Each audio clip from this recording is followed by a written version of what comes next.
창세기 31장 20절로 29절을 한 절씩 교독하고 마지막 절은 함께 읽겠습니다. 제가 먼저 20절을 읽습니다. 야곱은 그 거취를 아람 사람 라반에게 말하지 아니하고 가만히 떠났더라. 그가 그의 모든 소유를 이끌고 강을 건너 길르앗 산을 향하여 도망한지 3일 만에 야곱이 도망한 것이 라반에게 들린지라. 라반이 그의 형제를 거느리고 7일 길을 쫓아가 길르앗 산에서 그에게 이르렀더니 밤에 하나님이 아람 사람 라반에게 현몽하여 이르시되 너는 삼가 야곱에게 선악간에 말하지 말라 하셨더라. 라반이 야곱을 뒤쫓아 이르렀으니 야곱이 그 산에 장막을 친지라. 라반이 그 형제와 더불어 길르앗 산에 장막을 치고 라반이 야곱에게 이르되 내가 나를 속이고 내 딸들을 칼에 사로잡힌 자같이 끌고 갔으니 어찌 이같이 하였느냐. 내가 즐거움과 노래와 붓과 수금으로 너를 보내겠거늘 어찌하여 네가 나를 속이고 가만히 도망하고 내게 알리지 아니하였으며 내가 내 손자들과 딸들에게 입맞추지 못하게 하였으니 내 행위가 참으로 어리석도다. 너를 해할 만한 능력이 내 손에 있으나 너희 아버지 하나님이 어젯밤에 내게 말씀하시기를 너는 삼가 야곱에게 선악간에 말하지 말라 하셨느니라. 아멘.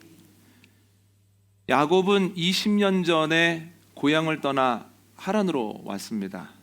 그리고 이제는 하란을 떠나 다시 고향으로 갑니다. 머물던 곳, 익숙한 장소를 떠난다고 하는 건 쉬운 일 아닙니다. 그때도 어려웠고 지금도 어렵죠. 그런데 여러분, 그때와 지금 중 언제가 더 떠나기가 어려울까요? 아무리 생각해봐도 지금 떠나는 게 더 어렵습니다. 두 가지 이유 때문에 그런데요. 첫 번째는 그때는 고향을 떠나는 것이 선택이 아니었다는 거예요. 상처를 받은 에서가 때때로 본인의 속마음을 털어놓는데 아버지가 돌아가시면 야곱을 가만히 두지 않겠다는 거예요. 그런데 들어보면 빈말이 아닙니다. 그러니까 고향을 떠날 수밖에는 없죠. 그런데 지금은 라반의 아들들이 자신에 대해서 안 좋은 소문을 퍼뜨리는 것, 라반의 안색이 예전과는 달라진 것, 그것뿐입니다. 굳이 갈 필요 없습니다.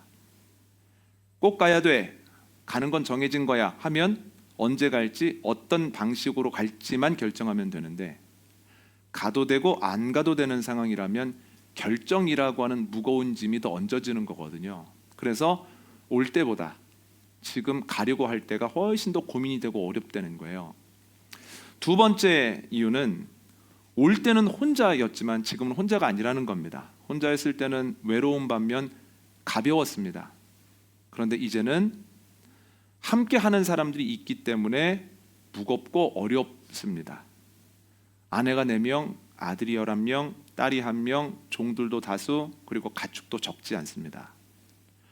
자신이 잘못된 판단을 하면 자신뿐만이 아니라 자신을 믿고 따르는 많은 사람들이 고난을 당할 수밖에 없다는 거예요. 그냥 머물러 있는 게 좋겠다 하는 생각이 매번 들었을 거예요. 떠나는 것이 이렇게 쉽지 않은데 왜 고향으로 떠날까요? 하나님께서 내가 너와 함께하리라 약속하시면서 고향으로 떠나라고 명령하셨기 때문입니다. 때로 하나님은 우리에게 익숙한 곳, 익숙한 일, 익숙한 방식에서 떠나라고 사람을 통해, 상황을 통해 말씀하실 때가 있습니다. 그게 쉽지 않습니다. 그럼에도 불구하고 하나님이 떠나라 말씀하신다면 떠나는 것이 맞습니다. 그런데 떠나는 것이 쉽지 않기 때문에 떠나라고 하는 명령에 순종하기 위해서는 두 가지를 적어도 기억해야 되는데, 첫 번째 기억해야 될 게 뭐냐면 하나님의 밑그림이 이미 그려져 있다라고 하는 사실을 기억할 때에 떠날 수 있다는 거예요. 야곱은 라반과 그의 아들들을 보고 하나님께 묻습니다. 저 떠나야 됩니까? 그랬더니 주님께서 떠나라고 하시죠. 그런데 하나님이 야곱의 기도를 듣고 생각해 보시고 떠나야 돼라고 말씀하신 게 아니라는 거예요. 이미 그가 하란을 떠나서 고향으로 돌아가는 것은 이전부터 하나님이 계획하고 계시던 일입니다. 한번 읽어볼까요? 창세기 28장 찾아보시죠. 창세기 28장 15절입니다. 창세기 28장 15절 말씀 오늘도 적지 않은 구절을 찾게 됩니다. 지금 성경책이 없으신 분들은 빨리 성경책을 가지고 오시면 되겠습니다. 창세기 28장 15절 말씀을 한 목소리로 함께 읽겠습니다. 시작. 내가 너와 함께 있어 내가 어디로 가든지 너를 지키며 너를 이끌어 이 땅으로 돌아오게 할지라. 내가 내게 허락한 것을 다 이루기까지 너를 떠나지 아니하리라 하신지라. 아멘. 하나님은 야곱이 고향을 떠나 하란으로 갈 때 이미 20년 전에 그가 하란에서 지내다가 고향으로 돌아오게 될 것을 계획하고 계셨다는 거예요. 고향을 떠날 때 하나님의 밑그림이 그려져 있었다는 거죠. 그렇다면 하란을 떠난 야곱의 삶에 대한 하나님의 밑그림이 왜 그려져 있지 않겠습니까? 오래전부터 밑그림을 그리시고 그대로 인도하시는 것은 하나님이 인도하시는 주된 방법이라는 거, 이게 일하시는 방법입니다. 바울의 삶을 통해서도 이 사실을 알 수 있습니다. 바울이 다메섹으로 가다가 빛이신 예수 그리스도를 만나거든요. 눈이 멀었을 때 사람들이 그를 유다라고 하는 사람의 집에 데려다 놓습니다. 눈이 먼 채로 기도하는데 주님께서 그의 마음에 놀라운 말씀을 하시는 거예요. 바울아, 너는 내가 택한 그릇이다. 내가 너를 통해서 내 이름을 이방인들과 임금들과 유대인들에게 전할 것이다. 그런데 그 일을 행하는 가운데 적지 않은 어려움이 있을 거다. 그러나 잘 이길 수 있을 거야 라는 말씀을 주시거든요. 이 구절을 보면 금방 사역할 건가 봐, 금방 쓰임받을 건가 봐 싶지만 갈라디아서 1장에 나오는 내용을 기반으로 해서 보면 그가 하나님의 부르심을 받아 안디옥에서 사역하게 된 것은 그때로부터 16년 정도 지났을 때입니다. 그리고 사역을 한참 하다가 1, 2년 뒤에 파송을 받아서 그때로부터 1차, 2차, 3차, 4차 성경에 기록되어 있지 않은 그 다음 선교 활동을 하면서 적지 않은 어려움을 겪는 가운데 사역의 열매를 거뒀다는 거예요. 즉 하나님께서는 바울을 부르시기도 전에 바울의 삶과 사역에 대한 분명한 밑그림을 가지고 계셨다라고 하는 거죠. 아주 오래전부터. 그런데 아브라함의 경우를 보면 하나님의 밑그림은 우리의 상상을 뛰어넘어 전에 그려져 있음을 알 수 있습니다. 한번 읽어볼까요? 창세기 15장 12절로 14절입니다.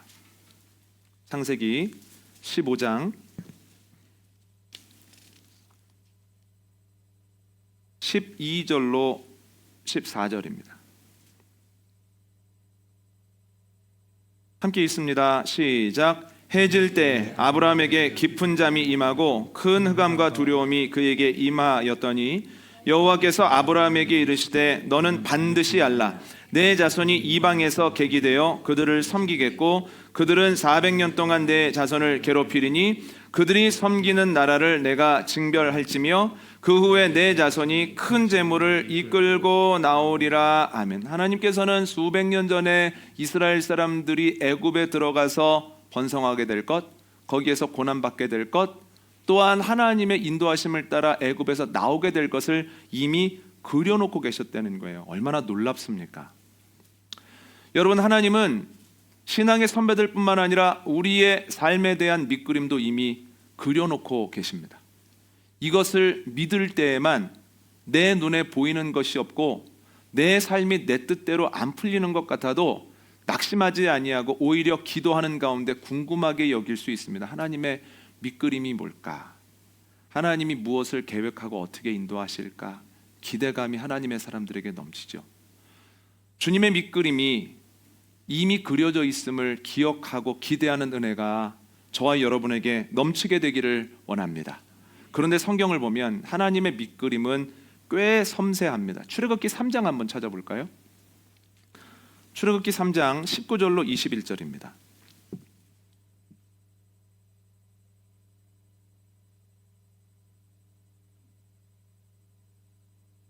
출애굽기 3장 19절로 21절 함께 읽습니다.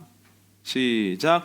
내가 하노니 강한 손으로 치기 전에는 애굽 왕이 너희가 가도록 허락하지 아니하다가 내가 내 손을 들어 애굽 중에 여러 가지 이적으로 그 나라를 친 후에야 그가 너희를 보내리라.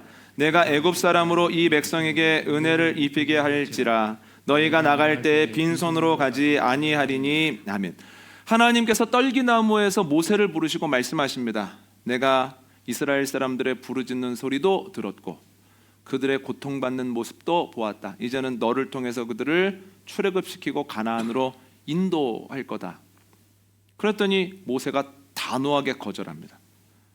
제가 무엇이기에 가서 바로를 만나고 어떻게 이스라엘 사람들을 출애굽시킵니까? 보낼 만한 사람을 보내십시오.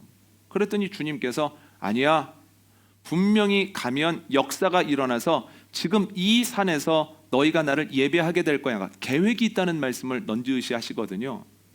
그런데 모세가 안 된다고, 못한다고 이야기를 합니다. 그랬더니 하나님께서 그려놓은 밑그림을 조금 더 보여주시는 거예요. 이렇게 말씀하십니다. 가서 장로들을 만나고 한 마음으로 바로를 만나라. 그리고 이렇게 이야기를 해라. 우리가 여호와께 예배를 드리려 하니 3일 정도만 광야에 나갔다 오겠다고. 그러면 바로가 길길이 뛸 거다. 그리고 더 어렵게 핍박할 거다. 그러면 내가 그때에 적지 않은 재앙을 애굽에 내림으로 바로를 꺾을 것이고, 그러면 너희가 애굽에서 나오게 될 텐데 빈손으로 나오지 아니하고 적지 않은 것을 가지고 나오게 될 거다. 하나님의 밑그림을 그대로 보여주셨다라고 하는 거예요. 참 섬세하죠. 하나님이 나와 우리 가정에 대해서 그리고 계신 밑그림도 꽤나 섬세합니다. 이것을 믿을 때에 애굽과 같은 상황을 만나고 바로와 같은 사람을 만났다고 해도 낙심하지 않을 수 있습니다. 하나님 모르시는 거야? 내가 지금 애굽과 같은 상황인데 하나님 신경 안 쓰시는 거야? 내가 바로 같은 사람 때문에 계속 고생하고 있는데, 완악한 사람 때문에 내가 얼마나 힘든데. 그러나 걱정하지 마십시오. 하나님의 밑그림 안에는 애굽도 있었고 바로도 있었고 그에 대한 대책도 있으시다는 거예요. 하나님의 계획 섬세하다라고 하는 것이 믿어지는 은혜가 저와 여러분에게 있기를 원합니다. 그런데 낙심하지 않기 위해서 기억해야 되는 것이 또 하나 있는데, 주님의 밑그림은 우리의 계획이나 바람과는 때때로 다를 때가 있습니다. 한번 찾아볼까요? 출애굽기 13장 17절입니다. 출애굽기 13장 17절 말씀 함께 읽겠습니다. 시작. 바로가 백성을 보낸 후에 블레셋 사람의 땅의 길은 가까울지라도 하나님이 그들을 그 길로 인도하지 아니하셨으니 이는 하나님이 말씀하시기를 이 백성이 전쟁을 하게 되면 마음을 돌이켜 애굽으로 돌아갈까 하셨습니다. 아멘. 애굽에서 가나안까지 가는 길 중에서 이스라엘 사람들이 대부분 기대했던 길은 해변길입니다. 훨씬 평탄하고 가는 길에 필요한 것을 때때로 조달할 만한 좋은 상황이기 때문입니다. 그런데 하나님께서는 그들을 해변길로 인도하지 않으시고 광야길로 인도하시죠. 하나님의 밑그림에는 광야길이 있었던 겁니다. 그런데 그 이유가 뭐냐면, 해변길이 좋기는 한데 아직은 이스라엘 사람들이 해변길을 감당할 만한 준비가 안 되어 있기 때문입니다.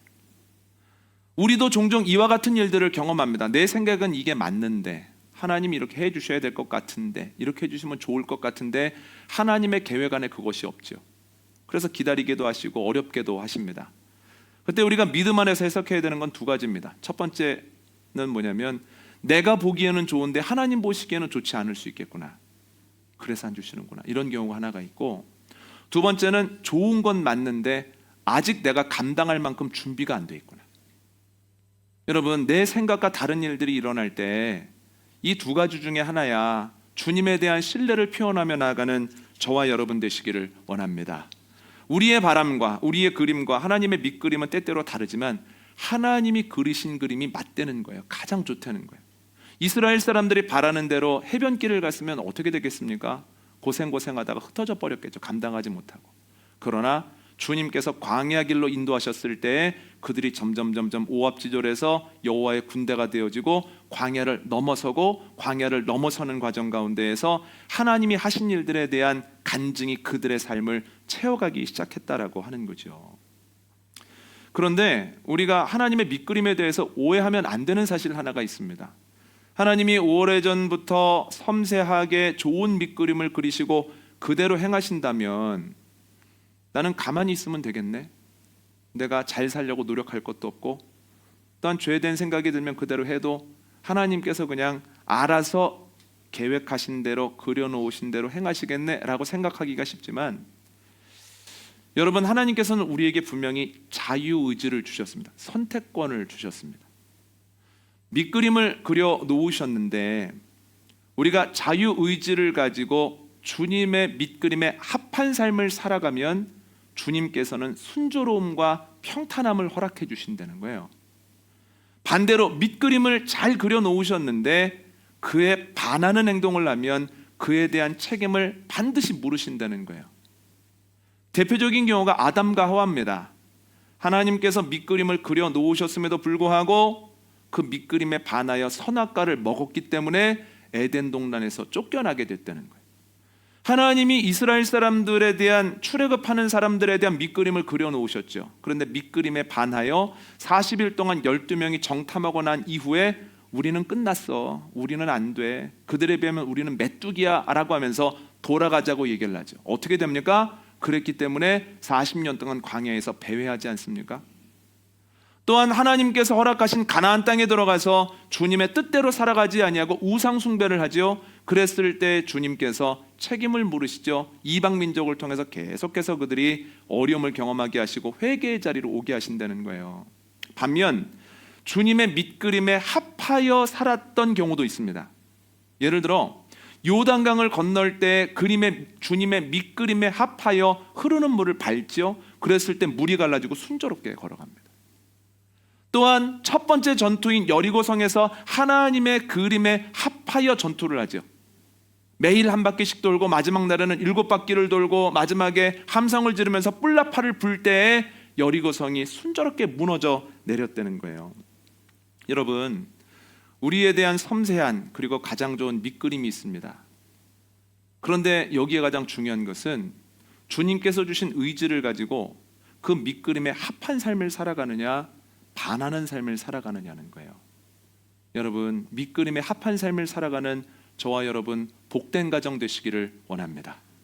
우리가 이 땅에서 살아가는 동안 어려움이 없을 수는 없지만 그러나 밑그림에 반하여 필요 없는 아픔과 어려움을 겪을 이유는 없다는 거예요. 그래서 주님께서 나를 위해 밑그림을 오래전부터 그려놓으셨지, 섬세하지, 가장 좋은 것이지 그게 뭡니까? 주님께 물어보고 주님께서 여러 가지 방법으로 알려주시면 내가 주님의 밑그림에 합한 삶을 살아가려 합니다. 결단하고 힘쓸 때에 하나님이 주시는 순탄함과 하나님께서 주시는 평안함이 저와 여러분의 삶 속에 가득 넘치게 되어지기를 원합니다. 두 번째 우리가 기억해야 될 것은 주님은 밑작업을 이미 시작하셨다는 거예요. 야곱이 그의 가족들과 조용하게 떠났는데 멀리에서 양털을 깠던 라반의 귀에 3일 만에 그 소식이 들립니다. 그러니까 라반이 사람들을 모아서 불이 나게 쫓아오거든요. 그런데 단순히 작별 인사하려고 온 게 아니에요. 만나자마자 뭐라 그러냐면 왜 나를 속이고 내 딸들을 전쟁포로 잡아가듯이 잡아가느냐? 네가 하는 행동 하나하나가 너무 어리석다. 내가 너를 혼내줄 만한 힘을 갖고 있지 않는 것 같으냐? 하면서 막 싸우려고 하는 거예요.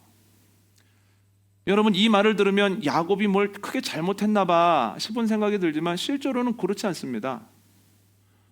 두 딸들은 안 간다고 아버지랑 살겠다고 하는데 야곱이 안 돼, 여기서 따라 안 가면 우리 인연은 여기서 끝이야, 이렇게 한 게 아니라 창세기 31장 앞부분을 보면 아버지 눈치가 좀 달라졌어. 또한 라반의 아들들이 자꾸만 헛소문을 퍼뜨려. 그래서 내가 하나님께 기도했더니 자꾸 고향으로 돌아가라는 마음을 주시네. 그랬더니 라헬과 레아가 더 적극적으로 돌아가자고 얘기를 하는 거예요. 여기를 떠나자고. 그래서 그 이유를 들어봤더니요, 그 이유는 라반의 셈법에 있습니다. 여러분, 라반은 셈법이 일반 사람들과는 다릅니다. 야곱 14년 동안 품삯 주고 일 시키는 거 보세요. 참 셈법이 자기 위주예요. 그리고 난 다음에 6년 동안 품삯을 몇 번 바꿉니까? 10번이나 바꾸지 않습니까? 여러분, 이런 사람이 가족 중에 없는 게 천만다행이에요. 그런데 야곱에게만 그렇게 이상한 셈법을 적용하는 게 아니라 딸들에게도 이상한 셈법을 적용하는 거예요. 그 당시에 결혼하기 위해서는 예비 사이가 예비 장인 어른에게 적지 않은 결혼 지참금을 드리거든요. 그러면 그 장인 어른은 지참금을 가지고 일정량을 구분해서 그걸 시집가는 자기 딸에게 주는 거예요. 왜 줄까요? 비상금으로 쓰라는 거예요. 너 가서 어떤 일을 경험할지도 모르고 위기를 만날지도 모르니 이거 가지고 비상금으로 써. 이게 그 당시에 당연한 문화였거든요. 그런데 야곱에게도 박하게 굴더니 딸들에게도 박하게 구는 거예요. 딸들의 지참금은 받고 딸들에게 줘야 되는 지참금은 하나도 안 주는 거예요. 예비금을. 그래서 딸들이 뭐라고 얘기를 하냐면 우리 아버지는 우리를 종들처럼 팔아버렸다. 그리고 아버지는 우리의 것을 다 뺏었다라고 표현하는 것을 보면 딸들이 아버지를 보면서 얼마나 이 마음에 많은 것이 쌓였는지 모릅니다. 그런데 셈법이 다르기 때문에 이번에도 야곱이 내 딸들을 데려가네, 내 소유를 끌고 가네, 내가 피해자네, 혼내줘야 되겠네, 가만히 안 있어야지 하면서 사람들을 모아서 막 쫓아오는 거거든요. 그런데 오늘 본문을 보면 말만 그렇게 하지 아무것도 못하죠. 그 이유가 뭘까요? 한번 읽어볼까요? 29절입니다. 오늘 본문 창세기 31장 29절 한번 찾아보시죠.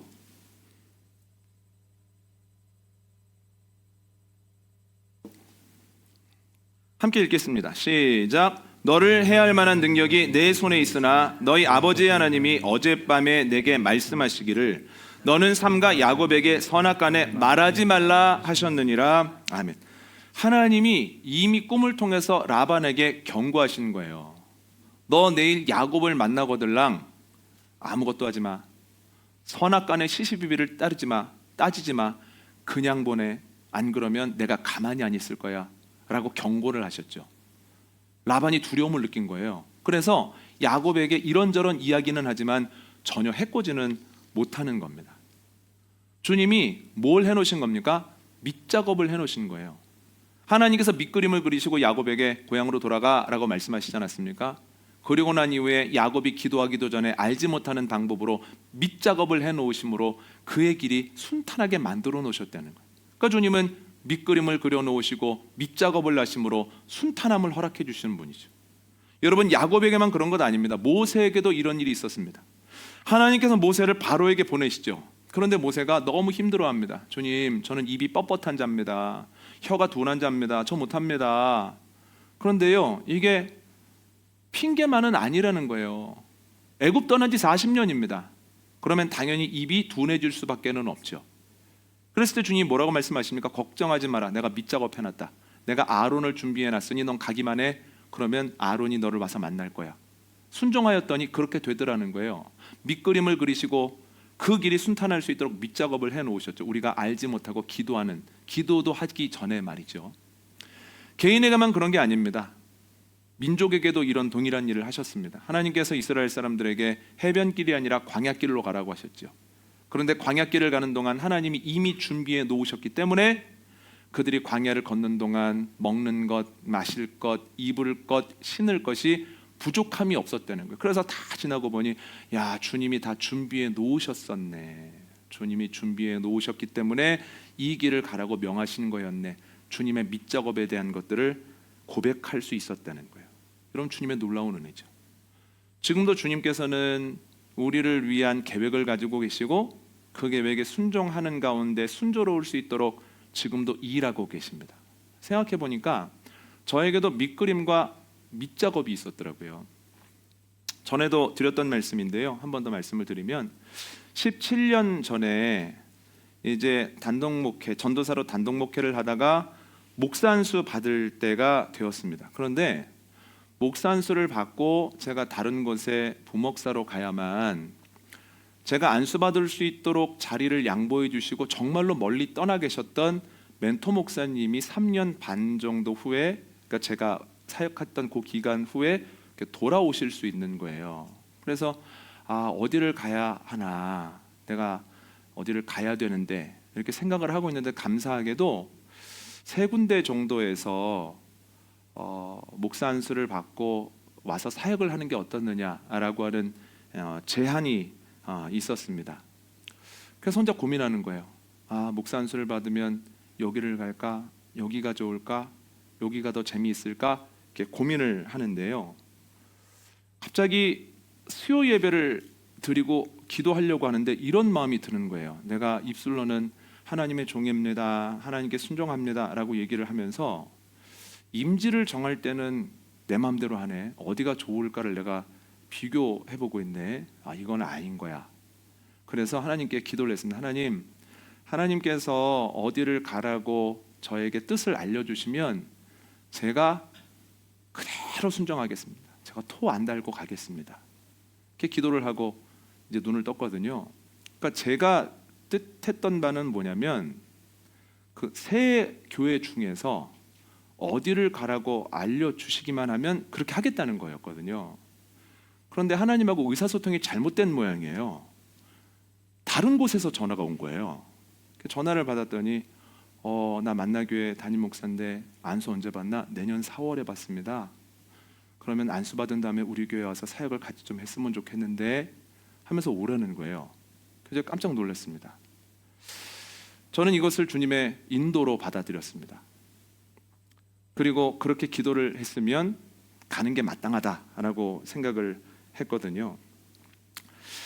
오늘 본문의 단어로 표현하자면 제가 그리고 있었던 그림과 하나님의 밑그림이 다른 거죠. 적잖이 당황했습니다. 한 번도 생각해 본 적이 없었고 그 당시에는 굳이 가고 싶은 마음도 없었습니다. 전화를 받은 게 11월인데요. 안수를 받는 건 그 다음 해 4월이고 그리고 부임하기로 한 것은 그 다음에 5월이었습니다. 그런데 전화를 받고 나서부터 고민이 두 가지가 생겼는데 첫 번째는 함께하던 이들에 대한 마음 아픔이 있었습니다. 가족으로 12년을 함께 지냈는데 이분들을 어떻게 내가 떠날까? 이분들이 또 얼마나 힘들어할까? 이런 고민이 하나가 있었고 두 번째는 만나게 될 분들에 대한 두려움이 있는 거예요. 그러니까 작은 교회 분들은 가족 같고 되게 착하고 부드러울 것 같은데 그냥 큰 교회라고 하면 왠지 사람들이 박할 것 같고 어떤 분들은 뿔이 달렸을 것 같고 막 두려운 마음이 드는 거예요. 물론 제 어렸을 때부터 다니던 교회입니다만 제가 12년을 떠나 있는 동안 많은 게 바뀌어 있었거든요. 교회도 너무너무 커지고 조직도 너무너무 단단해져 있고 그래서 적응할 수 있을까? 어떻게 하지? 이런 고민을 하고 있었습니다. 안수는 4월인데 2월 달쯤에 제가 속해 있었던 영등포 지방에서 사경회라는 걸 했습니다. 사경회는 그 지방에 속해 있는 교회들 교인들이 연합을 하고 함께 교육을 받는 거예요. 그래서 1년차, 2년차, 6년차까지 있고 연차마다 받아야 되는 교육이 있습니다. 그리고 교육을 다 받으면 6년 만에 졸업하고 또 다시 1년차로 넘어가는 시스템이었거든요. 근데 목사님들이 이제 과목을 가지고 강의를 하는 거예요. 그런데 저는 안수를 받기 전이었기 때문에 저에게는 강의가 돌아오지 않았습니다. 그런데 갑자기 그 사경의 날 아침에 한 목사님에게 전화가 온 거예요. 예정보다 3주 먼저 사모님이 진통이 왔다고 하면서 저한테 강의를 하라는 거예요. 그래서 제가 준비가 안 됐다고 그랬더니 그냥 2시간 같이 기도하고 놀다 와. 괜찮아. 할 수 있어. 뭐 이러는 거예요. 그러니까 어떻게 하지? 근데 시편이었거든요. 그러니까 제가 시편에 대해서 뭐 자료를 가지고 있는 것도 아니고 준비해 놓은 것도 아니기 때문에 시편에서 다윗과 함께 하셨던 하나님이 나와도 함께 하신 얘기, 우리 가족과 함께 하신 얘기, 이런저런 이야기들을 한 2시간 정도 이렇게 나눴습니다. 이제 강의를 마치고 이제 집회로 다 올라가시는데 한 여자분이 안 올라가시고 뭔가 궁금한 게 있다면서 이렇게 기다리시는 거예요. 그러니까 나중에 알고 봤더니 영등포 지방의 가장 큰 교회의 여자 장로님이시더라고요. 그러면서 질문이 있어요. 그래서 시편에 대한 질문인가 보다 이렇게 생각하고 있었는데 저한테 대뜸 전도사님은 본이 어디십니까? 이렇게 물어보시는 거예요. 전혀 생각하지도 못했던 질문이죠. 예, 저는 어디이십니다. 그랬더니 왜요? 그랬더니 우리 조카랑 너무 닮아서 나랑 똑같은 이씨가 아닌가 싶어 물어봤더니 나랑 똑같은 이씨네요. 그러면서 뭐라고 물어보시냐면 전도사님은 목사 안수를 언제 받습니까? 그래서 예, 이번 4월에 받습니다. 그러면 이번에 안수를 받으면 무슨 계획이 있으십니까? 그래서 제가 안수를 받으면 만나교회에서 부목사로 사역을 하게 될 것 같습니다. 그랬더니 그분이 너무 반갑다고 그러면서 우리 언니가 그 교회 장로로 있다는 거예요. 그래서 우리 언니한테 자랑해야 되겠어요. 그리고 한참 얘기하다가 집회에 올라가셨거든요. 근데 참 놀라운 게 뭐냐면 정말 언니한테 전화를 하신 거예요. 우리 지방에 있는 전사님이 그 교회 부목으로 간다. 그런데 내가 볼 때는 실력이 대단하다. 여러분 2시간 봐서 뭘 알겠습니까? 그러니까 같은 성씨기 때문에 잘 봐주신 것 같아요. 갔더니 과대포장이 돼 있더라고요. 그래서 뭘 조금만 잘해도 역시 대단하구만 이런 분위기예요. 제가 느낀 게 뭐냐면 하나님께서 그리고 계신 밑그림은 제 그림과는 달랐습니다. 그러나 그 그림에 순종하려고 힘썼을 때에 하나님이 이런저런 모양으로 밑작업을 하셔서 부족한 이가 넘어지지 않도록, 쓰러지지 않도록 다 길을 어느 정도 닦아 놓으셨더라고요. 여러분, 저뿐만 아니라 여러분들에게도 하나님이 그리고 계신 밑그림이 있습니다. 그 밑그림은 우리의 생각보다 촘촘하고 우리가 바라는 것보다 훨씬 좋은 그림입니다. 그 그림에 따라 살기로, 합한 삶을 살기로 결단하며 나아가면 주님께서는 우리가 기도하기도 전에 알지 못하는 방법으로 그 길을 닦아 놓으심으로, 밑작업을 해 놓으심으로 우리에게 순조로움을 허락해 주실 줄 믿습니다. 아무것도 염려하지 말고 주님의 밑그림을 기대하고, 아무것도 두려워하지 말고 주님이 닦아 놓으실 그 길을 기대하는 가운데 승리하고 순종하는 역사가 저와 여러분에게 넘치게 되어지기를 원합니다.